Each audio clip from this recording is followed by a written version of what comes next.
This is my Kenmore Elegance Vacuum, and it's time to change the filters. There's one inside, and then there's one at the back of the machine. Before I open the inside, I'm going to take off the hose attachment, just so it makes the lid a bit lighter and it's not going to slam on my hand while I'm trying to work with the filters. To take the hose off, I'm going to use this switch and pull hard. So I pull the switch up a bit, pull that right out. Then to get inside, I'm going to lift this switch at the bottom, and that opens up. If the bag is full, you want to take that out before you can swap out the filter.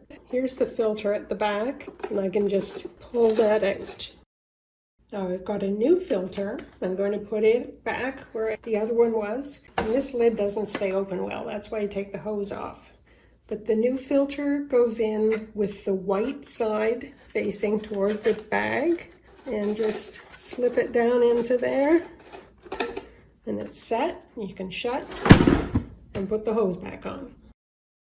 The other filter is at the back, and it is a real struggle to get this door open, but I finally figured out that this is easier to do if the vacuum is flipped over. The reason I found it easier to pull this door off when it's upside down is there's a handle that your hand is coming under this way. So if you're trying to lift it up and out while it's the other direction, it's almost impossible. But my secret here is to have just a pair of thick socks just to protect my hand. And I'm going to pull it up and toward me. And it's very hard to do.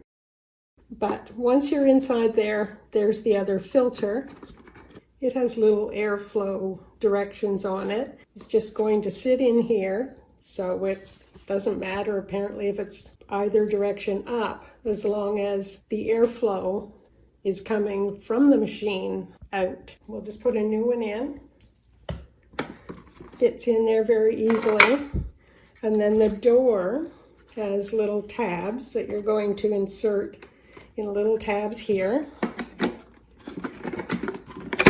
And it goes on a lot easier than it comes off. And once you've done those two filters, you're ready to go.